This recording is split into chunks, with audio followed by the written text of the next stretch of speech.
ओम शांति। भगवत गीता श्लोक क्लास में आज का श्लोक है 17वें अध्याय का 26वां श्लोक, अध्याय 17 का श्लोक नंबर 26। श्लोक है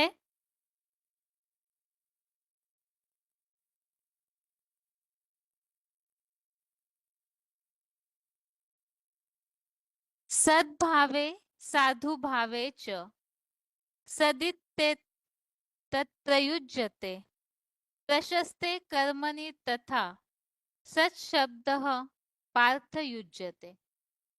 श्लोक दोबारा। सद्भावे साधु भावे च सदित्येतत् प्रयुज्यते प्रशस्ते कर्मणि तथा सत्शब्दः पार्थ युज्यते। श्लोक का संधि विच्छेद है सद्भावे साधु भावे च सत इति एतत् प्रयुज्यते प्रशस्ते कर्मणि तथा सत शब्दः पार्थ युज्यते।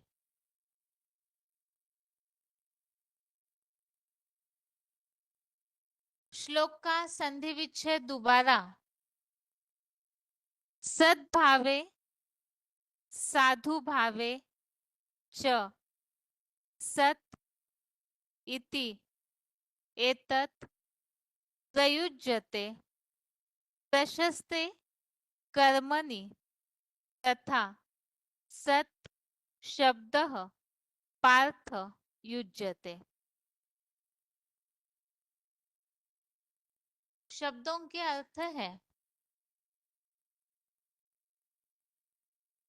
सद्भावे अर्थात सद्भाव, च अर्थात और, साधु भावे अर्थात अच्छाई के अर्थ में, सदिति अर्थात सत ऐसा, सत इति अर्थात सत ऐसा, एतत् अर्थात यह शब्द, प्रयुज्यते अर्थात प्रयोग होता है, तथा अर्थात ऐसे ही, पार्थ अर्थात हे पार्थ, प्रशस्ते अर्थात प्रशंसनीय, कर्मणि अर्थात कर्म में, सत शब्द अर्थात सत शब्द, युज्यते अर्थात प्रयोग होता है।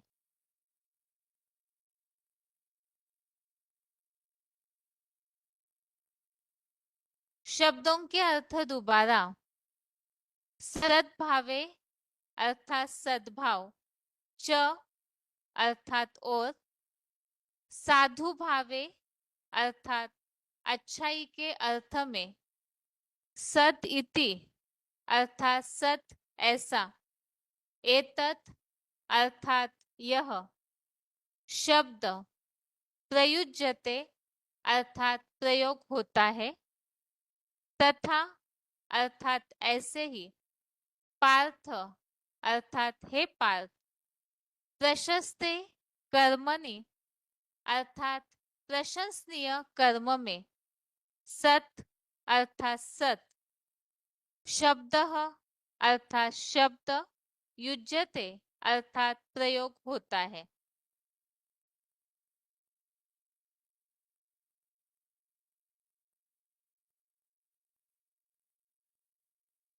श्लोक का अर्थ है सद्भाव और अच्छाई के अर्थ में सत ऐसा यह शब्द प्रयोग होता है, ऐसे ही हे पार्थ, प्रशंसनीय कर्म में सत शब्द प्रयोग होता है।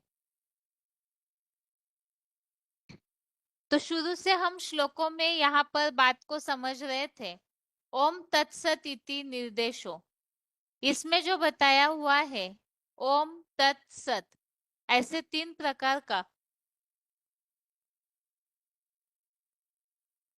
ब्रह्मा का उपदेश स्मरण किया जाता है।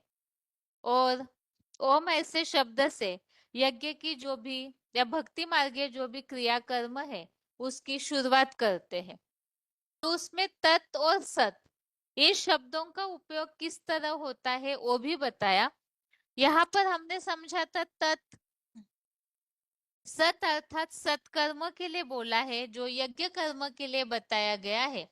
और सत यह शब्द जो है वो सद्भाव और अच्छाई के अर्थ में है, ऐसे आज के श्लोक में बताया है कि सत यह शब्द सत्यता को दर्शाने के लिए ये शब्द यूज किया है। और वो सत्य की परिभाषा बताई सद्भाव अर्थात कल्याणकारी भाव और अच्छाई के अर्थ में ही सत यह शब्द प्रयोग होता है। और ऐसे ही प्रशंसनीय कर्म में सत शब्द प्रयोग होता है और प्रशंसनीय कर्म अर्थात ईश्वरीय यज्ञ सेवा का कर्म, तो उसमें भी सत यह शब्द प्रयोग होता है।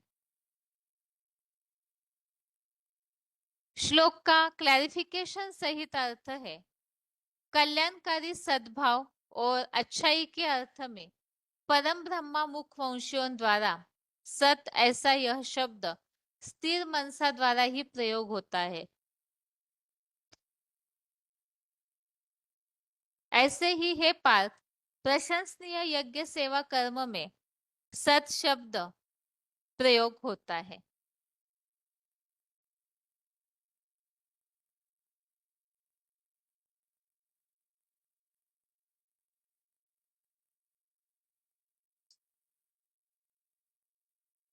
क्लैरिफिकेशन सहित अर्थ में इस बात को बताया है कल्याणकारी सद्भाव अर्थात अच्छा भाव, सत्य अर्थात क्या, इस शब्द को बताया है कल्याणकारी सद्भाव और अच्छाई के अर्थ में परम ब्रह्मा मुखवंशियों द्वारा सत ऐसा यह शब्द स्थिर मनसा द्वारा ही प्रयोग होता है।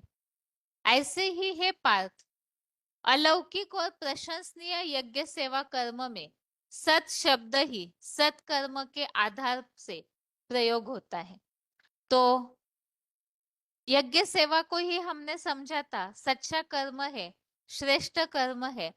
और उसी आधार से सत्य कर्म के आधार से ये यज्ञ सेवा के लिए सत्य यह शब्द यो प्रयोग होता है ऐसे बताया हुआ है। तो सत्यता इस शब्द की शुरुआत, सच्चाई इस शब्द की शुरुआत और महत्व कैसे शुरू हुआ उस बात को यहाँ बताया गया है कि ब्रह्मा मुख वंशियों द्वारा सत शब्द जो है वो स्थिर मनसा द्वारा अच्छाई और सद्भाव अर्थात कल्याण के लिए उपयोग होता है। और कर्मों में सत्य कर्म है ईश्वरीय सेवा का कर्म, उसमें भी सत्य शब्द ही प्रयोग होता है। इसी संबंधित यहाँ केवल सद्भाव की बात को लेकर के ये पॉइंट लिया हुआ है। सद्भाव अर्थात ही कल्याणकारी भाव होता है और उसमें सत्य भाव अर्थात ही सच्चाई है, उससे सत्कर्म बनते हैं। इस भाव से इस ऑडियो पॉइंट को लिया है। ऑडियो पॉइंट नंबर 360 भाव प्रधान विश्व रचि राखा। कोई काम किया जाता है उसमें अंदर भाव जैसा होता है वैसा फल बनता है। काम चाहे जैसा हो लेकिन भाव श्रेष्ठ हो। तो क्यों कह दिया याद में रहकर जो कर्म किए जाते हैं वो यादगार बन जाते हैं। याद में रहकर जो कर्म किए जाएंगे वो दुष्कर्म बनेंगे या सत्कर्म, अच्छा ही कर्म बनेगा। वही याद की ताकत श्रेष्ठ भाव को स्थिर कर देगी।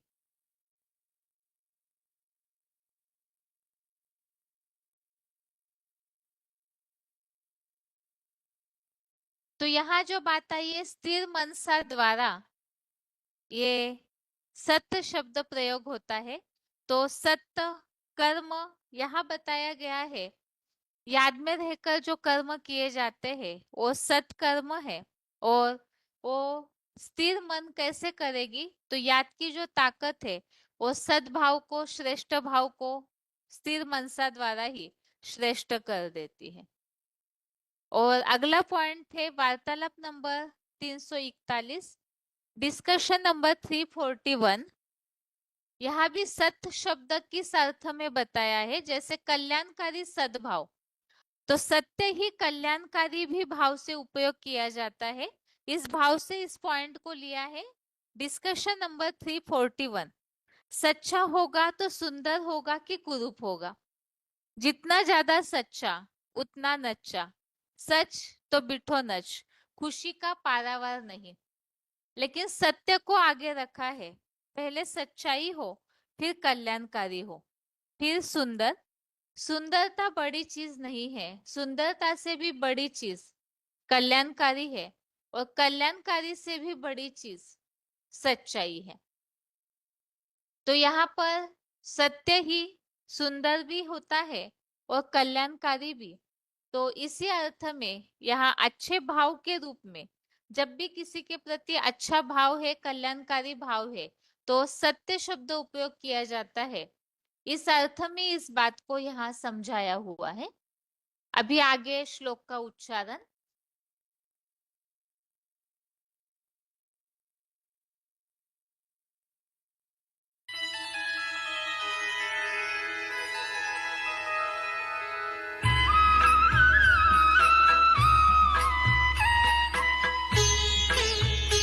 प्रज्ञान यज्ञ रूप परमात्मा प्रति तत् ऐसा समझ, या कभी कभी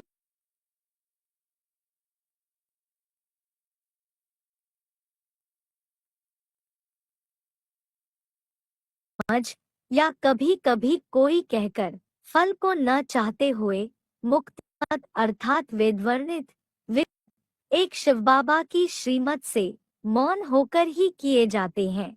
अध्याय 17 का 26वां श्लोक। सद्भावे साधु भावे च सदित्येतत् प्रयुज्यते प्रशस्ते कर्मणि तथा सच्छब्दः पार्थयुज्यते।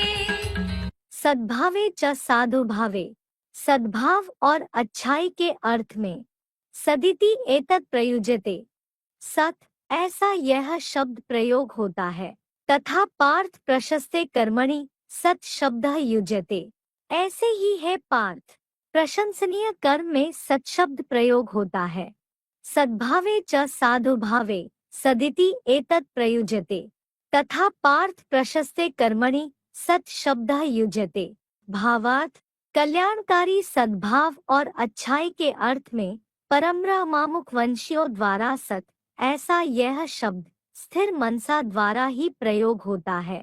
ऐसे ही है पार्थ अलौकिक और प्रशंसनीय यज्ञ सेवा कर्म में सत्शब्द ही सदा सत्कर्म के आधार से प्रयोग होता है। अध्याय 17 का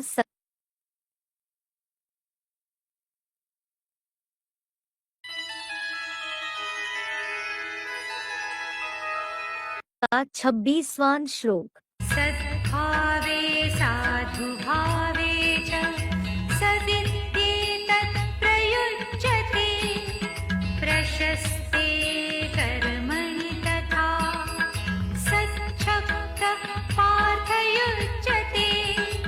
सद्भावे च साधु भावे, सद्भाव और अच्छाई के अर्थ में सदिति एतत् प्रयुज्यते, सत ऐसा यह शब्द प्रयोग होता है, तथा पार्थ प्रशस्ते कर्मणि सत शब्द युज्यते, ऐसे ही है पार्थ प्रशंसनीय कर्म में सत शब्द प्रयोग होता है। सद्भावे च साधु भावे सदिति एतत् प्रयुज्यते, तथा पार्थ प्रशस्ते कर्मणि सत शब्द युज्यते। भावार्थ, कल्याणकारी सद्भाव और अच्छाई के अर्थ में परम्ब्रह्मामुख वंशियों द्वारा सत ऐसा यह शब्द स्थिर मनसा द्वारा ही प्रयोग होता है। ऐसे ही है पार्थ अलौकिक और प्रशंसनीय यज्ञ सेवा कर्म में सत्शब्द ही सदा सत्कर्म के आधार से प्रयोग होता है। अध्याय 17 का 27। अभी यहाँ कल्याणकारी सद्भाव और अच्छाई, तो कल्याणकारी सद्भाव अर्थात क्या, इस प्रसंग में ये पॉइंट लिया हुआ है। VCD number 1063, VCD number 1063। भगवान तो सुख ही देने आता है, और सुख मिलता है सत्कर्म से। सत्कर्म पुण्य को कहा जाता है। पुण्य क्या होता है?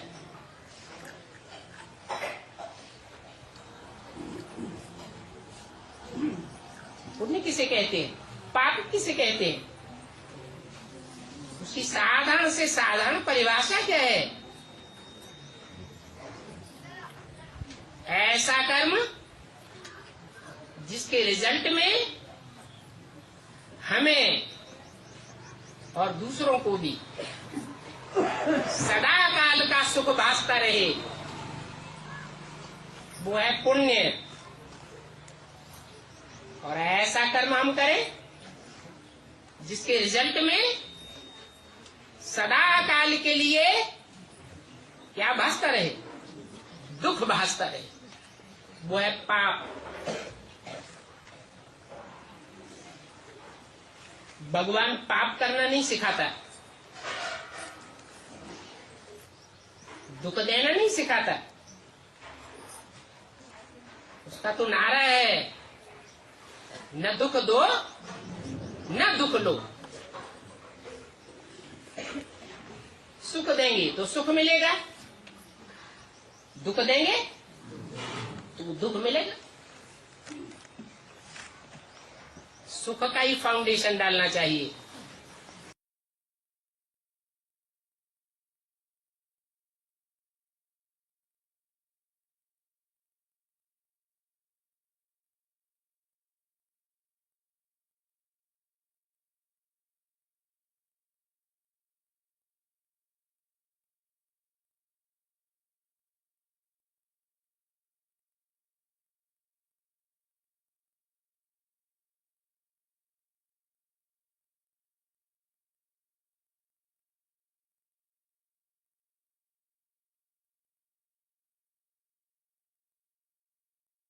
अगला पॉइंट है बीसीडी नंबर 1067, बीसीडी नंबर 1067, सत ऐसा शब्द स्थिर मनसा द्वारा।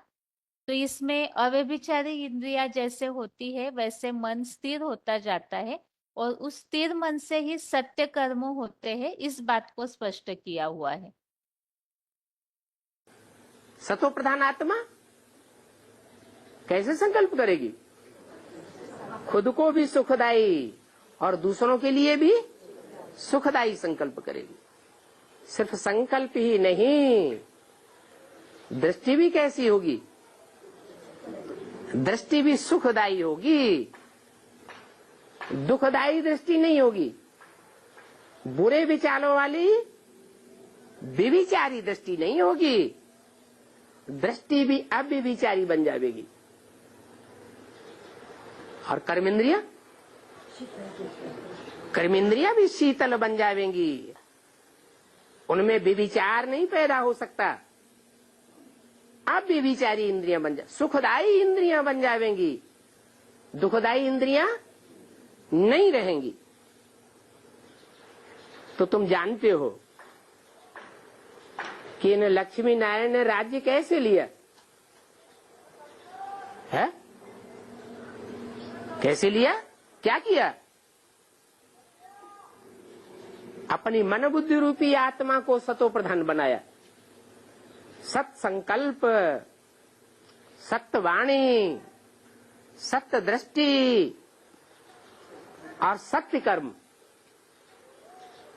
जो कर्मेंद्रियों से कर्म किए जाते हैं वो भी सच्चे। सच्चा किसे कहा जाता है? दुखदाई को नहीं, जिसका रिजल्ट सदा काल के लिए सुखदायी हो वो ही सत्य कहा जाता है।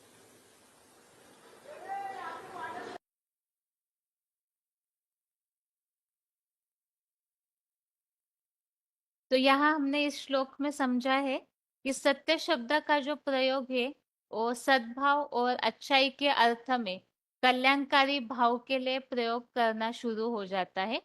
और सत्य अर्थात सत्कर्म भी है, तो यज्ञ सेवा का जो कर्म है वही सत्कर्म है। इसके लिए तो हमने काफी सारे श्लोकों में पॉइंट समझे हैं ही कि यज्ञ सेवा के अलावा बाकी जो भी कर्म है वो कर्म बंधन में डालने वाले हैं। और ईश्वरीय यज्ञ सेवा से ही सतयुगी नई दुनिया की प्राप्ति भी होती है। तो यज्ञ सेवा का जो कर्म है वही सत्य कर्म है, श्रेष्ठ कर्म है। और उसी अर्थ में भी सत यह शब्द उपयोग किया जाता है, तो उसके लिए यहाँ पॉइंट नहीं लिया है। इसके अलावा अभी आगे है रिवीजन वाले 2 श्लोक। 14वें अध्याय का 10 और 11वां, अध्याय 14 का श्लोक नंबर 10, 11। 14वें अध्याय में हम 3 गुणों की बातों को समझ रहे थे कि किस तरह से प्रकृति से उत्पन्न 3 गुण आत्माओं को सात्विक, राजसी और तामसी शरीरों में बांध देते हैं, और इन 3 गुणों का प्रभाव किस तरह से आत्माओं पर पड़ता है वो भी हमने समझा कि सत्वगुण से सुख में आत्माएं बन जाती है। लोभ आसक्ति से पैदा हुआ रजोगुण ये आत्मा को द्वापर युग में बांध देता है, जिससे कि अशांति आ जाती है। और तमोगुण जो है वो अज्ञान अंधकार में बांध देता है। इसके अलावा हमने समझा है कि तमोगुण जो है बड़े बड़े लोगों को भी गफलत में डाल देता है, अर्थात तमोगुण से भूले ज्यादा होना शुरू होती है, क्योंकि देहभान तमोगुण में ही ज्यादा बढ़ता है। अभी बाकी तीनों गुणों का जो एक दूसरे से कनेक्शन है वो यहाँ पर इस श्लोक में स्पष्ट किया हुआ है। 14वें अध्याय का 10वां श्लोक है, अध्याय 14 का श्लोक नंबर 10 है। रजस्तमश्चाभिभूय सत्वं भवति भारत, रजः सत्वं तमश्चैव तमः सत्वं रजस्तथा। श्लोक दोबारा, रजः तमश्चाभिभूय सत्वं भवति भारत, रजः सत्वं तमश्चैव तमः सत्वं रजस्तथा। अर्थात हे भारत, सत्त्रेता के स्वर्ग में सात्विक ज्ञानेंद्रियों का सुख रजो और तमोगुण को दबाकर सत्वगुण पैदा करता है। द्वापर से द्वैतवादी धर्म पिताओं की भ्रष्ट कर्मेंद्रियों का सुख सत्व और तमोगुण को दबाकर रजोगुण तथा पापी कलयुग में तो कामाग्नि की तीव्रता से सत्व और रजो को दबाकर उत्तेजित मन सर्वेंद्रियों की क्षीणता के क्षणिक सुख से तमोगुण ही बढ़ाता है। तो श्लोक में यह बात बताई है, जैसे हमने पीछे के श्लोक में समझा है, सत्वगुण जो है वो सतयुगी स्वर्गीय दुनिया में सुख की आसक्ति में ज्ञान के द्वारा बांध देता है। रजोगुण द्वापर युगी शरीरों में बांध देता है, जहां दिखावा रूप अनुराग रहता है, लोभ आसक्ति होती है। और तमोगुण कलयुग में बांध देता है, जहां पूर्णतः अज्ञान का अंधकार होता है। अभी श्लोक में यहाँ जो बात बताई हुई है, जब सतयुग होता है तो वहां सत्वगुण ऊंचा है, तो बाकी जो 2 गुण है वो दबे हुए हैं। द्वापर युग में सत्व और तमोगुण दब जाता है और रजोगुण जो है वो ऊपर आता है, और कलयुग में सत्व और रजोगुण जो है वो दबकर तमोगुण ऊपर आता है। श्लोक का अर्थ एक बार फिर से, हे भारत, सतयुग त्रेता के स्वर्ग में सात्विक ज्ञानेंद्रियों का सुख रजो और तमोगुण को दबाकर सत्वगुण पैदा करता है। द्वापर से द्वैतवादी धर्म पिताओं की भ्रष्ट कर्मेंद्रियों का सुख सत्व और तमोगुण को दबाकर रजोगुण तथा पापी कलयुग में तो कामाग्नि की तीव्रता से सत्व और रजो को दबाकर उत्तेजित मन सर्वेंद्रियों की क्षीणता के क्षणिक सुख से तमोगुण ही बढ़ाता है। तो इस तरह से इस श्लोक में इस बात को स्पष्ट किया हुआ है, किस तरह से पूरे 4 युगों में अर्थात सतयुग त्रेता युग रूपी स्वर्ग और द्वापर कलयुग रूपी नरक में अलग अलग समय पर ये तीनों गुण जो है एक दूसरे को दबाकर किस तरह से कार्य करते हैं या एक्टिव होते हैं, इस बात को यहाँ स्पष्ट किया है। सत्वयुग में सत्व गुण जो है वो ज्ञान की आसक्ति के कारण ऊपर आता है। द्वापर युग में भ्रष्ट कर्मेंद्रियों के सुख अर्थात देहभान के कारण रजोगुण ऊपर आता है, और कलयुग में कामाग्नि की तीव्रता से बाकी जो दो गुण है वो दब जाते हैं और तमोगुण जो है वो बढ़ जाता है। अर्थात यहाँ पर जितनी जितनी इच्छाएं आकांक्षाएं बढ़ेगी तो उतनी सात्विकता जो है वो दब जाएगी और तमो प्रधानता जो है वो बढ़ती है। और इसका मूल कारण बताया कि क्षणिक सुख, और उसमें आत्माएं जो है वो अटक जाती है, उलझ जाती है, तो तमोगुण बढ़ता है। ये इस श्लोक का अर्थ है। अब एक गुणों के बारे में तो हमने गीता के बहुत सारे श्लोकों में इसके पहले भी समझा है। जैसे अध्याय 3 का 37 में रजोगुण किस तरह से आता है, तो काम क्रोध के कारण रजोगुण आता है। तमोगुण जो है वो किस तरह मूर्ता में पहुंचाता है, तो इच्छा द्वेष इसके कारण तमोगुण मूर्ता तक पहुंचाता है। काम और क्रोध और संग का रंग जो है वो बुद्धि का किस तरह से नाश करता है, वो भी अध्याय 2 का श्लोक नंबर 62 और 63 में बताया हुआ है। अभी आगे है इस श्लोक संबंधित पॉइंट्स। 3 गुण कैसे आवर्तन होते हैं?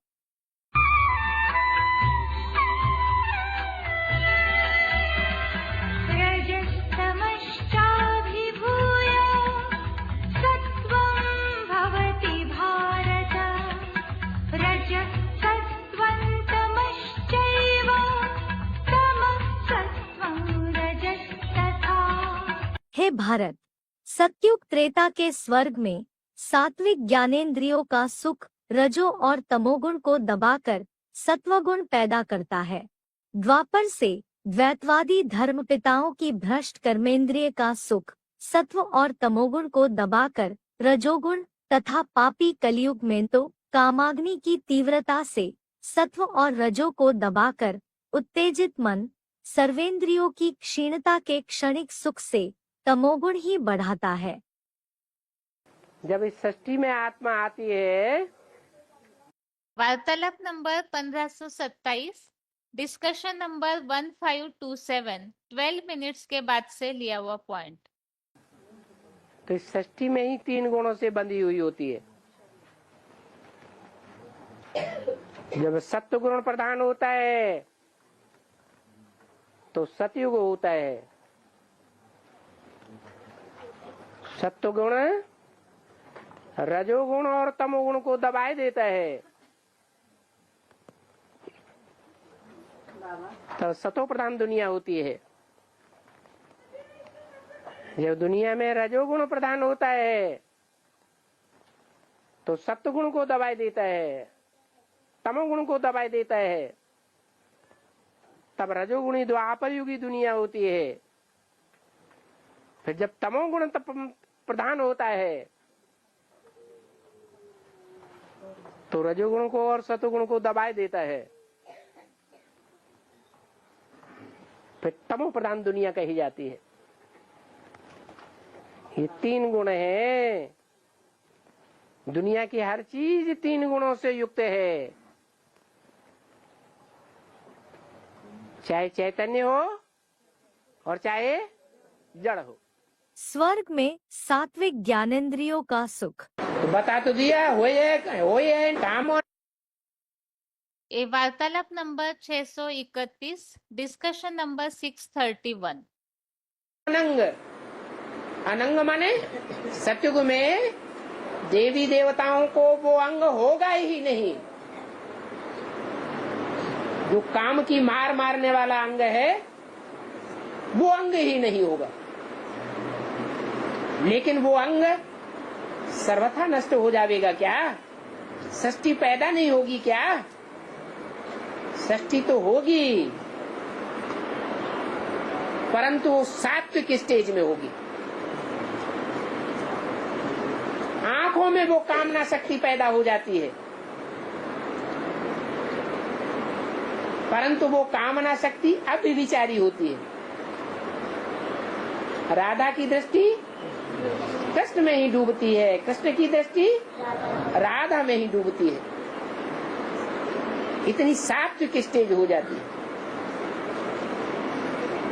इसलिए बोला रति की प्रार्थना पर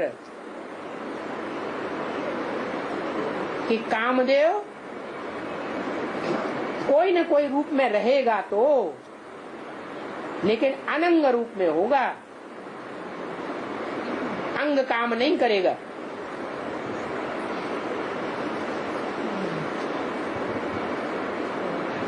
देवताएं कोई भ्रष्ट इंद्रियों से काम करते हैं क्या? सवाल ही पैदा नहीं होता। परंतु कामना तो होती है, अंश मात्र कामना तो होती है, नहीं तो सृष्टि नीचे कैसे गिरती है?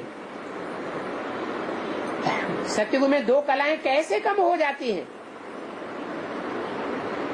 बिना सुख की कामना के आत्मा की शक्ति क्षीण होगी क्या? कामना तो होती है, परंतु इतनी सूक्ष्म कामना होती है तो कोई भी किसी प्रकार का दुख नहीं हो सकता। त्रेता में पहुंच करके दो कलाएं कम होती हैं आत्मा की।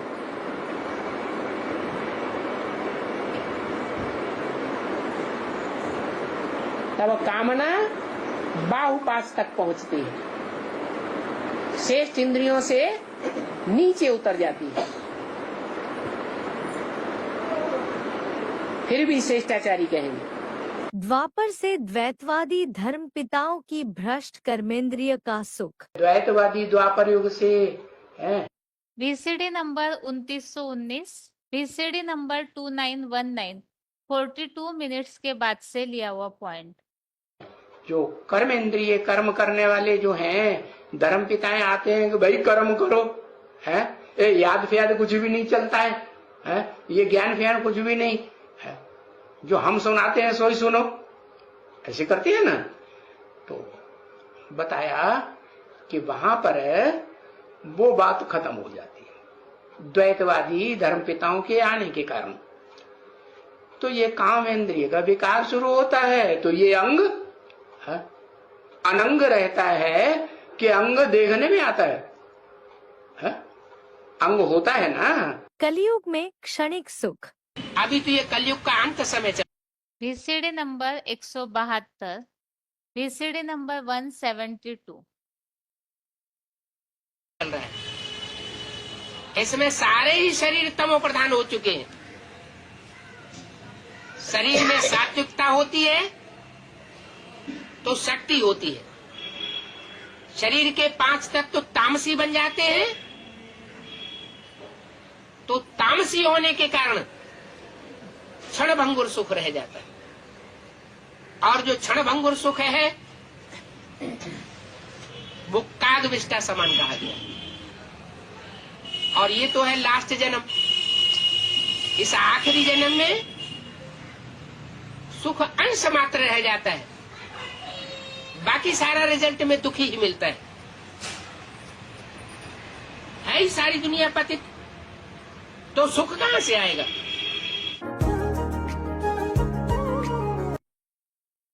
अभी अगला श्लोक है 14वें अध्याय का 11वां श्लोक, अध्याय 14 का श्लोक नंबर 11। अब जैसे कि हमने इस बात को समझा है कि हर युग में एक एक जो गुण है वो देहभान या आत्मिक स्थिति के आधार से अपना प्रभाव दिखाता है। जैसे ज्ञान की आसक्ति से सत्व गुण, लोभ आसक्ति के कारण रजोगुण और अज्ञान अंधकार के कारण तमोगुण ऊपर आता है। अभी कलयुग के अंत में जब तमोगुण ऊपर उठा हुआ है, अज्ञान अंधकार में ढकेल देता है मनुष्य आत्माओं को, तो इस तमोगुण को दबाकर सत्वगुण बढ़ाने का उपाय जो है वो इस अध्याय 14 के श्लोक नंबर 11 में बताया हुआ है कि तमोगुण जब बहुत बढ़ जाता है उसकी निशानी है अज्ञान अंधकार। अब उस अज्ञान अंधकार को दबाकर सत्वगुण को बढ़ाना है तो क्या करना है, इस बात को यहाँ बताया हुआ है। अध्याय 14 का श्लोक नंबर 11 है।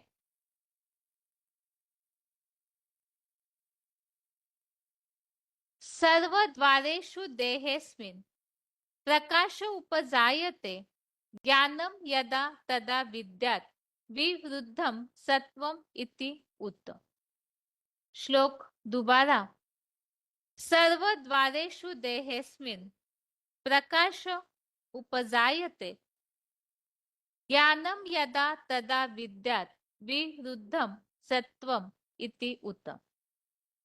अर्थात जब इस गंध छोड़ने वाली देह के सभी इंद्रिय द्वारों में एकमात्र सच्ची गीता का एडवांस ज्ञान प्रकाश मंथन द्वारा उत्पन्न होता है, तब अवश्य ही पुरुषोत्तम संगम युगी शूटिंग में ब्रह्मावत्सों की सतयुगी नई दुनिया अर्थ सत्वगुण विशेष बढ़ा है, ऐसा निश्चिंत जान ले। तो कलयुग के अंत में देहभान बढ़ने के कारण जो 5 तत्वों का देह मनुष्य शरीर का ये पुतला है, इसके हर इंद्रिय से गंध ही गंध निकलता है, क्योंकि देहभान के कारण हर इंद्रिय में अज्ञान अंधकार समाया हुआ है। अब इसे उल्टा करना है सत्वगुण बढ़ाने के लिए, तो बताया गंध छोड़ने वाली देह के सभी इंद्रिय द्वारों में एकमात्र सच्ची गीता का एडवांस ज्ञान प्रकाश मंथन द्वारा उत्पन्न होता है। अर्थात जितना जितना ज्ञान का प्रकाश, ज्ञान का मंथन करेंगे तो ज्ञान प्रकाश उत्पन्न होगा और हर इंद्रिय द्वार से ऐसा ज्ञान प्रकाश उत्पन्न हो, जैसे मुरलियों में बाबा बताते हैं कि हर एक कर्म जो है वो ज्ञान युक्त होना चाहिए। मानवीय शरीर के लिए मनसा से लेकर के हर कर्म वाचा के लिए किस तरह से ज्ञान युक्त कर्म होना चाहिए, उसके लिए मुरलियों में तो कई सारी श्रीमत दी हुई है। जैसे आंखों से व्यभिचार नहीं होना चाहिए, हाथों से हिंसा का कोई भी बुरा कर्म नहीं होना चाहिए, या कोई भी ऐसा गलत कर्म न हो जिससे पाप बढ़े। कानों से ऐसा कोई कर्म न हो जो गलत बातें सुने, तो ज्ञान की बातें, ईश्वर की महिमा की बातें ही सुने। तो ऐसे हर इंद्रिय से ही ज्ञान प्रकाश, ज्ञान मंथन द्वारा उत्पन्न होता है। तो अवश्य ही पुरुषोत्तम संगम युगी शूटिंग में ब्रह्मावत्सों की सतयुगी नई दुनिया अर्थ सत्वगुण विशेष बढ़ा है, ऐसा निश्चिंत जान ले। तो इस बात को यहाँ स्पष्ट किया हुआ है कि जितना जितना ज्ञान का मंथन होगा तो ज्ञान प्रकाश उत्पन्न होगा, और आत्मा जितनी ज्ञान प्रकाश युक्त होगी तो उतना ही उनमें सत्वगुण विशेष बढ़ा हुआ माना जाता है।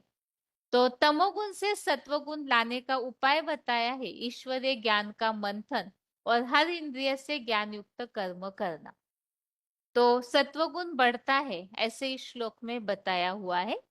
अभी आगे है इस श्लोक का उच्चारण और पॉइंट्स।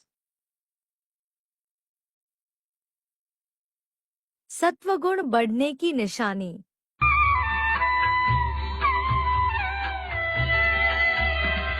सर्वद्वारेषु देहेषु प्रकाश उपजायते ज्ञानं यदा तदा विद्यात् विवृद्धं सत्त्वमित्युत। जब इस गंध छोड़ने वाली देह के सभी इंद्रिय द्वारों में एकमात्र सच्ची गीता का एडवांस ज्ञान प्रकाश मंथन द्वारा उत्पन्न होता है, तब अवश्य ही पुरुषोत्तम संगमयुगी शूटिंग में ब्रह्मावत्सों की सतयुगी नई दुनिया अर्थ सत्वगुण विशेष बढ़ा है, ऐसा निश्चित जान ले।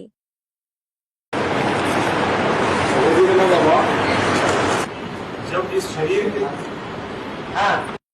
ये वार्तालाप नंबर 1712, डिस्कशन नंबर 1712, ये इसी श्लोक संबंधित ही पूछा हुआ प्रश्न है। भगवद गीता में बाबा, जब इस शरीर के सभी इंद्रिय रूप द्वारा में अर्थात हर एक इंद्रिय में इंद्रिय से कर्म करते हुए ज्ञान रूपी प्रकाश उत्पन्न होने लगता है, तब अवश्य ही सत्वगुण बढ़ जाएगा। हाँ, तो बाबा इसमें हर एक इंद्रियों से कर्म करते हुए ज्ञान रूपी प्रकाश कैसे होगा बाबा? क्यों? कौन सी इंद्री की बात लोगे? जैसे नाक है, नाक है, खाने का, नाक में सूंघने का गुण है ना? गटर लाइन में घुसेड़ दिया जाए, गटर लाइन में भंगी लोग, मेहतर लोग घुसते हैं ना, नहीं घुसते हैं?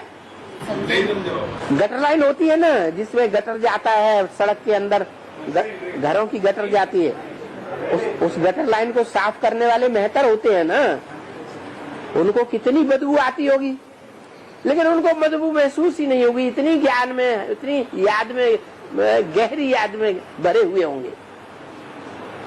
उस बदबू की तरफ उनकी बुद्धि ही नहीं जावेगी। बाप की याद की इतनी प्रैक्टिस हो जावे कि कैसी भी गटर लाइन बदबू मारने वाली हो, उसका अनुभव ही न हो। तो याद से हो गया, लेकिन ज्ञान का प्रकाश तो बोल रहा है। यही तो ज्ञान का प्रकाश जिसमें होगा उसी में तो इंद्रियों में भरेगा। जिसमें ज्ञान का प्रकाश नहीं होगा तो इंद्रियों में कैसे भरेगा? 10 इंद्रियां ज्ञान के प्रकाश से भरी पूरी हो जाए, न अच्छी खुशबू का कोई लोभ और न बुरी खुशबू से कोई घृणा, ऐसी स्टेज बनी हुई हो बाप की याद में। बाबा ये जो नाक और कान में बाबा जो बंद नहीं होता है, जो कंटिन्यूसली चलता रहता है, तो इससे हम वो कंटिन्यू वो योग की स्थिति है, हम कैसे कर सकते हैं?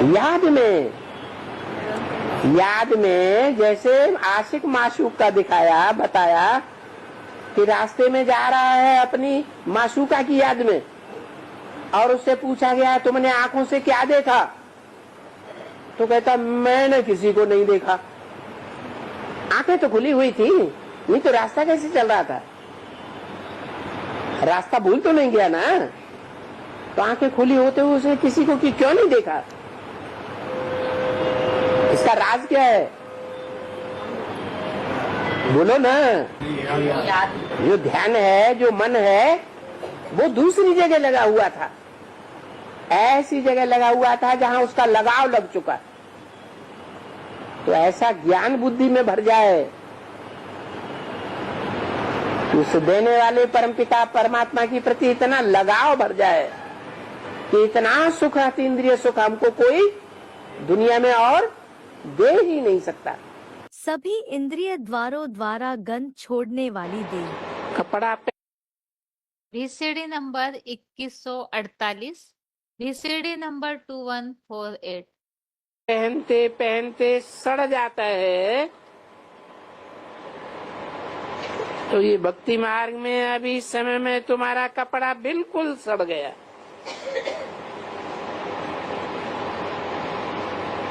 सतयुग और त्रेता में तो तुम्हारा शरीर रूपी कपड़ा अच्छा था ना। पीछे आस्ते आस्ते भक्ति मार्ग में ये जो तुम्हारा शरीर है, जिसको वस्त्र भी कहते हैं, वो सड़ा गल गया है। अभी ये सड़ा हुआ वस्त्र कहाँ तक पहनते रहेंगे? सड़े हुए की निशानी क्या है?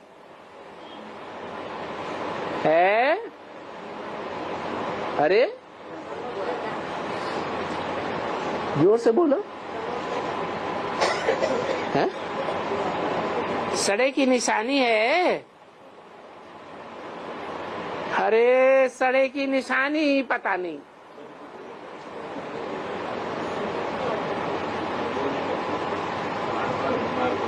आंखों से कीचड़ निकलता है, कानों से गंध निकलती है, मुख से भी गंध निकलती है, थूक देते हो। शरीर से पसीना ही पसीना निकलता है, सभी इंद्रियों से गंध निकलती है।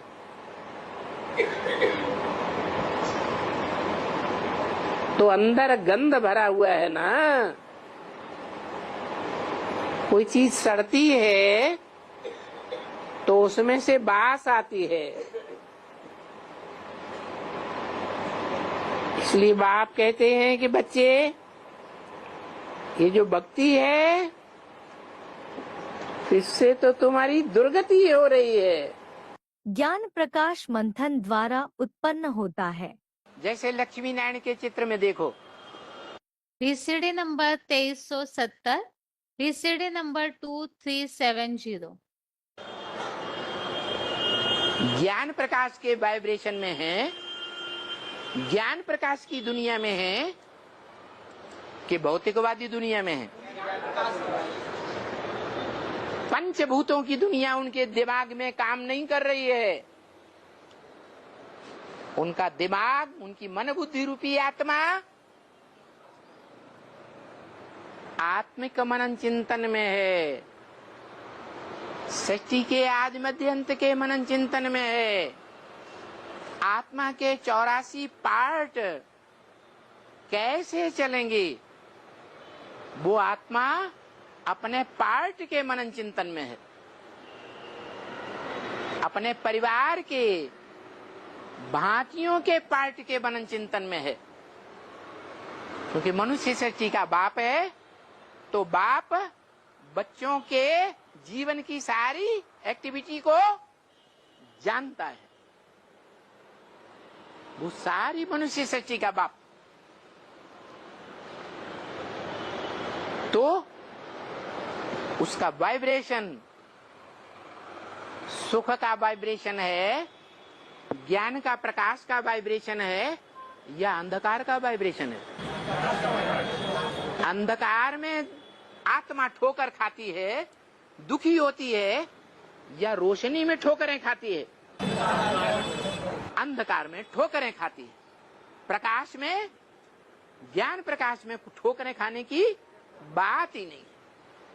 आत्मा को पता है कि हमको कहां जाकर के जन्म लेना है, कैसे वाइब्रेशन में जन्म लेना है, किन आत्माओं के बीच में जाना है, ये ज्ञान है। ब्रह्मावत्सों की सत्युगी नई दुनियार्थ सत्वगुण का विशेष बढ़ना। जब VCD नंबर 173, VCD नंबर 173। बुद्धि बनते हैं तो ब्रह्मचर्य व्रत का पालन करने लग पड़ते हैं, माना ब्राह्मण बन गए। अब कोई लंबे समय तक ब्राह्मण बनते हैं, कोई अल्पकाल के लिए ब्राह्मण बनते हैं। जितना लंबे समय का पुरुषार्थ, उतना ही ऊंचा ब्राह्मण कहा जाता है। इसलिए ब्राह्मणों में 9 कुरियां गाई गई। कहते हैं 9 ऋषि थे, उन 9 ऋषियों से 9 प्रकार के ब्राह्मणों की पैदाइश होती है। तो उन ब्राह्मणों को मैं बैठ शिक्षा देता हूं, शिक्षक बन करके। माना मैं सुप्रीम शिक्षक बन करके भी आता हूं, बाप बन करके भी आता हूं, ब्राह्मण बच्चों को जन्म देता हूं। तो जन्म देने वाला कौन कहा जाता है? बाप कहा जाता है। शिक्षा देता हूं तो शिक्षक भी हूं, और फिर बच्चों की सदगति भी करता हूं। पहले मन बुद्धि की सदगति करता हूं। मन बुद्धि जो देह और देह के संबंधों में रमी रहती है, कचड़े की दुनिया में लगी रहती है, गंध खाती रहती है, ऐसी गंधमयी बुद्धि को मैं आकर के स्वच्छ बनाता हूं, ज्ञान युक्त संकल्प चलाने वाली बनाता हूं। नई दुनिया के संकल्पों से भरपूर बनाता हूं। जो दुष्ट संकल्प हैं वो समाप्त होने लगते हैं। और शुद्ध संकल्प में रमण करने लगती है आत्मा। तो जैसे मन बुद्धि स्वच्छ हुई, ये सदगति होती है मन बुद्धि रूपी आत्मा की। पहले आत्मा की सदगति होगी या पहले शरीर की सदगति होगी? पहले आत्मा की सदगति। सूक्ष्म तो आत्मा है, चैतन्य आत्मा है, शरीर तो जड़ है। जब आत्मा चैतन्य सात्विक बनती है, शुद्ध संकल्प चलाने वाली बनती है, ज्ञान युक्त संकल्प चलाने वाली बनती है, तो आत्मा के चारों ओर वाइब्रेशन भी कैसे फैलेंगे? शुद्ध सात्विक सतोगुणी सतयुग स्थापन करने वाले वाइब्रेशन फैलेंगी ना।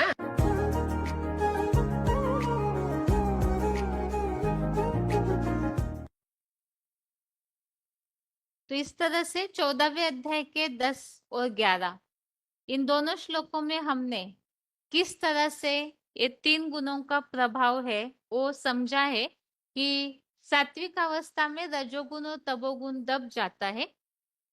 द्वापर युग में रजोगुण जो है वो ऊपर आता है और सतोगुण और तमोगुण दब जाता है, और कलयुग में तमोगुण ऊपर आता है, बाकी गुण दब जाते हैं। और इसका प्रभाव भी हमने समझा, रजोगुण में धर्म पिताओं के कारण, विकारी भावनाओं के कारण बाकी 2 गुण दब जाते हैं और रजोगुण ऊपर आता है, और कलयुग में अज्ञान अंधकार के कारण, भ्रष्ट कर्मों के कारण तमोगुण ऊपर आता है और बाकी गुण दब जाते हैं। और कलयुग के अंत में जब तमोगुण बढ़ा हुआ है तो उसे बदल करके फिर से सतोगुणी आत्मा को बनाने का उपाय जो है वो 14वें अध्याय में बताया है कि गंध छोड़ने वाली इस शरीर की इंद्रियों से जब ज्ञान प्रकाश मंथन द्वारा उत्पन्न होता है तो उस समय सत्वगुण बढ़ा हुआ है, ऐसा जान ले। अर्थात सत्वगुण को बढ़ाने के लिए जरूरी है ज्ञान का मंथन। जितना जितना ईश्वरीय ज्ञान का मनन चिंतन होगा उतनी ज्ञान की लाइट आएगी, और जितनी ज्ञान की लाइट आएगी तो उतना ही नई दुनिया के लिए वो आत्मा तैयार हो गई है, ऐसे माना जाता है। अभी 17वें अध्याय के 26वें श्लोक अर्थात आज के श्लोक को एक बार रिवाइज करके आज का क्लास पूरा करते हैं। श्लोक है, सद्भावे साधु भावे च सदित्यत्य प्रयुज्यते प्रशस्ते कर्मणि तथा सत्शब्दः पार्थ युज्यते। श्लोक एक बार दोबारा, सद्भावे साधु भावे च सदित्यत्य प्रयुज्यते प्रशस्ते कर्मणि तथा सत्शब्दः पार्थ युज्यते। अर्थात कल्याणकारी सद्भाव और अच्छाई के अर्थ में परम ब्रह्मा मुख वंशियों द्वारा सत ऐसा यह शब्द स्थिर मनसा द्वारा ही प्रयोग होता है। ऐसे ही है पार्थ, अलौकिक और प्रशंसनीय यज्ञ सेवा कर्म में सत शब्द ही सदा सत्कर्म के आधार से प्रयोग होता है। तो यहाँ भाव के बारे में बताया हुआ है। सत्य शब्द की शुरुआत कैसे हुई, तो पहले के श्लोकों में तो हमने समझा है कि यज्ञ सेवा का जो कर्म है वही सात्विक कर्म, श्रेष्ठ कर्म माना जाता है। अभी सत शब्द का प्रयोग जैसे सच बोलना कहा जाता है, सच बोलना, सच करना, तो ये सच इस शब्द का प्रयोग किस भाव से कैसे उपयोग होता है ये यहाँ बताया है कि कोई भी भाव कल्याणकारी है, सद्भावना, तो वो भी सत शब्द है, अच्छाई के अर्थ में प्रयोग होता है। और स्थिर मनसा द्वारा अर्थात सच्चाई पर तभी रह सकते हैं जब मन एकाग्र हो। और ऐसे ही है पार्थ, अलौकिक और प्रशंसनीय यज्ञ सेवा कर्म में सत शब्द ही सदा सत्कर्म के आधार पर प्रयोग होता है। तो यज्ञ सेवा का जो कर्म है वही सबसे श्रेष्ठ और सच्चा कर्म है, ऐसे इस श्लोक में स्पष्ट किया हुआ है। और श्लोक के लिए जो पॉइंट हमने समझा था, भाव प्रधान विश्व रचि राखा। कोई काम किया जाता है तो जैसा होता है भाव वैसा ही फल बनता है। काम चाहे जैसा हो लेकिन भाव श्रेष्ठ हो। तो यहाँ हम समझ रहे थे कल्याणकारी सद्भावना। तो भाव जो है सद्भावना होनी चाहिए। तो इसके लिए कहा कि याद में रहकर जो कर्म किए जाते हैं वो यादगार बन जाते हैं। याद में रहकर जो कर्म किए जाएंगे वो दुष्कर्म बनेंगे या सत्कर्म। अच्छा ही कर्म बनेगा, वो याद की ताकत श्रेष्ठ भाव को स्थिर कर देगी।